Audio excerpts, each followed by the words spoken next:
చూశారు కదా, వార్ 2లో జూనియర్ ఎన్టీఆర్ని పెట్టింది, వార్ 2 సినిమా లేదు. కూలీలో నాగార్జున పెట్టింది, కూలీ సినిమా లేదన్నట్టు అంత రేంజ్కి మనం ఎదిగాం. గర్వించదగ్గటువంటి విషయం ఇది. నాగార్జున గారు సైమన్ క్యారెక్టర్లో నేను బాగా ఇమిడిపోయా. కూలీ పవర్ అన్నట్టు ఏరు కూడా పెంచేసాం. నాగార్జున గారు సైమన్ క్యారెక్టర్లో 100 రెట్లు న్యాయం చేశారు. ఒకప్పుడు ఇండియాని చెక్ చేసింది కరోనా, ఇప్పుడు ఇండియన్ సోషల్ మీడియాని చెక్ చేస్తున్నాడు మన నాగార్జున అన్నట్టు వేరే లెవెల్ బ్రో. సూర్య గారు తీశారు గజనీ. ఈ మూవీతో ప్యాన్ ఇండియాకి రాజు మన రజనీ. డైరెక్షన్ గురించి లోకేష్ కనకరాజ్ కి డై హార్డ్ ఫ్యాన్ నేను. లోకేష్ కనకరాజ్ గారి మూవీలో ఎండింగ్ సీన్స్ అప్పుడు స్టార్ట్ అవుతుంది మూవీ. అలాంటి లోకేష్ కనకరాజు గురించి మనం ఏం చెప్తాం? లోకేష్ కనకరాజు ఉచ్చపోయించాడు. ఒక్కళ్ళే కాదు, ముంబై నుండి గల్లీ నుండి ఢిల్లీ వరకు మొత్తం బాలీవుడ్ ఇండస్ట్రీనే మొత్తానికి అన్నిటికీ పోయించాడు. లోకేష్ సినిమాటిక్ యూనివర్స్ అనే అంశాన్ని కంటిన్యూ చేశారనిపిస్తుంది ఈ సినిమాతో, లేదంటే కనుక దాన్ని లోకేష్ కనకరాజ్కి ఇంకా ఫ్లాప్స్ రావు. ఎందుకంటే లోకేష్ కనకరాజ్ మూవీకి వెళ్తే మనం యాక్టర్స్ని పట్టించుకోం. నాగార్జున, రజనీకాంత్, ఉపేంద్ర చూడం, ఓల్ని క్యారెక్టర్ ఇచ్చి పడేస్తాడు. లోకేష్ కనకరాజ్ని డామినేట్ చేసేటోళ్ళు ఎవరు లేరు మన తెలుగులో. మన రాజమౌళి అంతో, తమిళ్లో లోకేష్ కనకరాజ్ అంతా. కాకపోతే అందరూ మన సౌత్ ఇండియా యాక్టర్స్ కాబట్టి, యాక్టర్స్ కాబట్టి మనం చెప్పుకోదగ్గ విషయం. ఆమీర్ ఖాన్ గురించి అన్న, మౌనిక సాంగ్ అయితే మౌనిక లవ్ యూ మౌనిక అమ్మ అన్నట్టు మౌనిక సాంగ్ వేరే లెవెల్ బ్రో. ఇచ్చి పడేసాడు మౌనిక సాంగ్ అయితే. శోభిన్ గారు సెకండ్ విలన్ కూలీ. నాగార్జున తర్వాత నాగార్జున గారినే బీట్ చేసే దగ్గరికి వెళ్ళిపోయాడు 80%. అంత బాగా యాక్టింగ్ చేశాడు, వేరే లెవెల్ బ్రో. పార్ట్ 2 గురించి కంటిన్యూషన్ ఏమన్నా? పార్ట్ 2 గురించి పార్ట్ కాదు, ఎల్సీలో పార్ట్ 2 ఏముంటుంది, ఎల్సీలో పార్ట్ వేరే లెవెల్ బ్రో. పర్వాలేదు. మరి వార్ 2 సినిమా అయితే ఎలా ఉంటుంది ఏంటి దాని అది కూడా ఒక మంచి టాక్ నడుస్తుంది. సో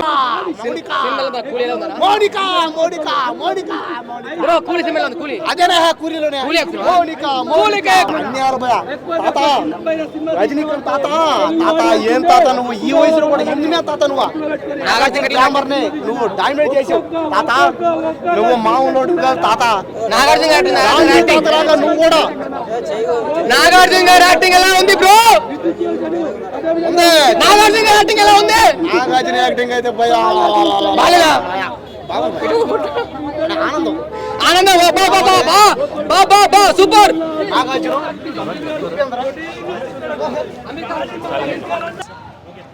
సినిమా చాలానే బాగానే ఉందన్న. ఎందుకో ఎవరో చెప్తున్నారు, వేరే సినిమాతో కంపేర్ చేస్తున్నారు, వేరే స్టార్స్తో కంపేర్ చేస్తున్నారు. ఎప్పుడు కూడా ఒక సినిమాని నేను రజనీకాంత్ని చూడడానికి వచ్చినా రజనీకాంత్నే చూసా, ఇంకా వేరే సినిమా చూడలేదు కాబట్టి ఆ సినిమా గురించి నేను మాట్లాడను. కానీ వాళ్ళు ఎందుకు ఈ సినిమా గురించి చూడకుండా మాట్లాడుతున్నారు నాకైతే అర్థం కావట్లేదు. రజనీకాంత్ గారు ఈ వయసులో కూడా సినిమా తీస్తున్నారు అంటే ఓన్లీ డబ్బుల కోసం కాదన్న, ఓన్లీ ఆడియన్స్ కోసం, పబ్లిక్ కోసమే తీస్తున్నారు. అట్లాంటి వ్యక్తిని కూడా విమర్శిస్తున్నారు. ఇది అంత కరెక్ట్ కాదు. ఇదే విమర్శలో మీరు తమిళనాడు వెళ్ళి చేయగలరా? తమిళనాడులో విమర్శ చేసి మళ్ళీ ఇటు రాగలరా? అసలు విమర్శ ఎందుకు చేస్తారు? సినిమా బాగోకపోతే చేయాలి. సినిమా బాగానే ఉంది కదా, ఈ వయసులో సినిమా తీసి చూపిస్తున్నారు. డ్యాన్స్ కూడా చేస్తారు, ఫైట్లు కూడా చేస్తారు. ప్రభాస్లో ఫైట్లు చేస్తారు, అల్లు అర్జున్లో డ్యాన్స్ చేస్తారు. ఎందుకంటే ఏం కావాలి?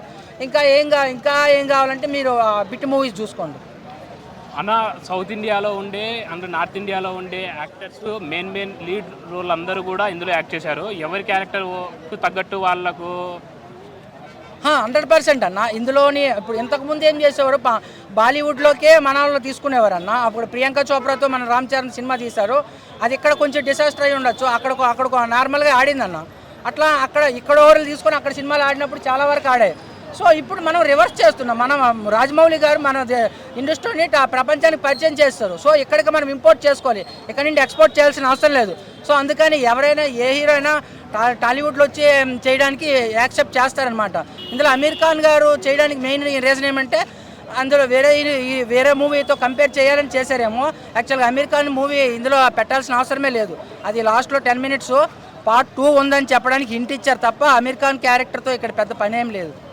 నాగార్జున గారు చూసుకుంటే కనుక మన్మధుడు అని చెప్పేసి ఎన్నో ఎక్కువ ఫ్యాన్ బేస్ ఉన్నటువంటి క్యారెక్టర్స్. ఇప్పుడు మెయిన్గా మొదటిసారి విలనిజం ఏ విధంగా ఉంది సినిమాలో?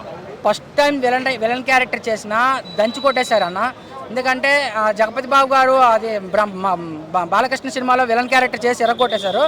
సో మళ్ళీ నాగార్జున గారు కూడా విలన్ క్యారెక్టర్ చేసి చాలా బాగా చేశారనమాట. ఫస్ట్ టైం విలన్ రోల్ చేయాలంటే అది ఎందుకంటే ఎన్నో సంవత్సరాల నుండి హీరో నెగిటివ్ పాజిటివ్ రోల్కి అలవాటు పడి ఉన్నారు, నెగిటివ్ రోల్ చేయడానికి కష్టపడాలి. సో ఇందులో చాలా ఈజీగా టేకులు తీసుకున్నట్టుంది. ఆ సినిమా మొత్తం నాగార్జున గారిది అయితే నాకు అలో బ్రదర్స్లో ప్రియరాగాల సాంగ్ ఉంటుంది కదా, సేమ్ ఆ సాంగ్ కనిపిస్తున్నట్టుంది. సినిమాలో ఎక్కడ బ్యాక్ స్టెప్ లేదు నాగార్జునది.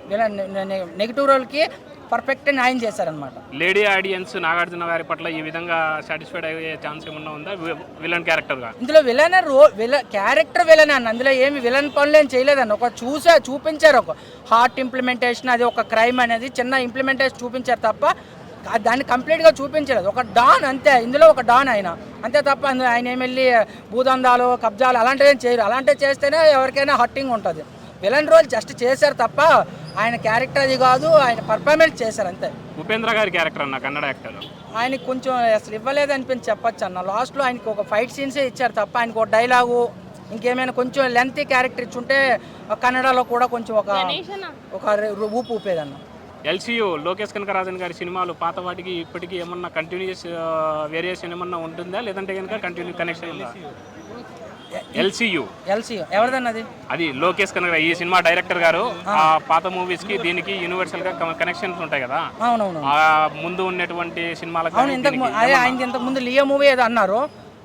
లియో మూవీలో విజయ్ ఉంటారు కదా, ఆ సినిమాకి సపరేట్, ఈ సినిమాకి సపరేట్. మన కొరటాల శివ గారు తీస్తారు ఇక్కడ ఓన్లీ ఒకే రేంజ్లో, అలాగే బోయపాటి శ్రీని గారు తీస్తారు ఒకే రేంజ్లో. అట్లా అయితే ఇందులో కనిపించలేదన్న. పూజా హెగ్డే గురించి పూజా హెగ్డే ఆమె ఒక సాంగ్లో వచ్చి వెళ్ళిపోతుంది అన్న.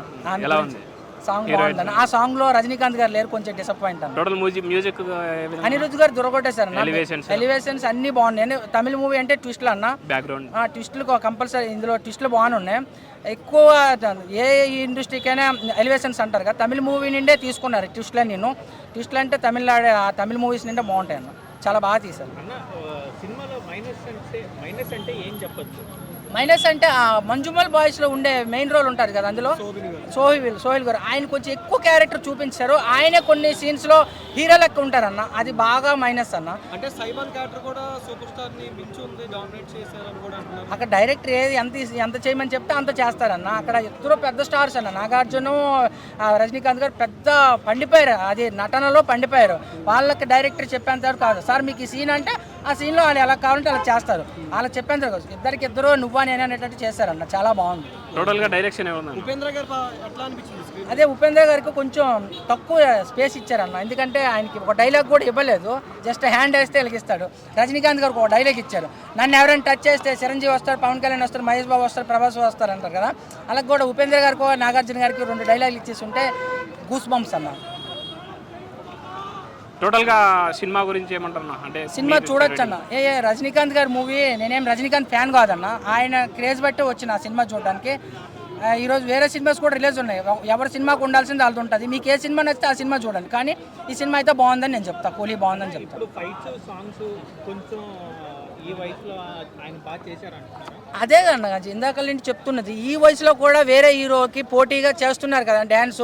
మనం డ్యాన్స్ కావాలంటే అల్లు అర్జున్ మూవీకి వెళ్ళాలండి, ఫైట్స్ కావాలంటే ప్రభాస్ మూవీకి వెళ్ళాలి, కానీ ఆ 2 కావాలంటే రజనీకాంత్ గారు చూపిస్తున్నారు కదండి ఈ సినిమాలోని, చాలా బాగా చూపించారు, ఎక్కడ తగ్గలేదు. కొన్ని సీన్స్ మరీ ఇంత అవసరం అనేటట్టు చేశారు, ఎందుకంటే ప్రేక్షకుల కోసం నేను ఎక్కువ కష్టపడాలి అనే కాన్సెప్ట్లో చేశారు.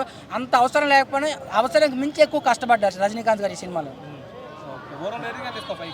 రజనీకాంత్ గారు మూవీకి రేటింగ్ అడగకన్నా, సినిమా బాగుందన్న.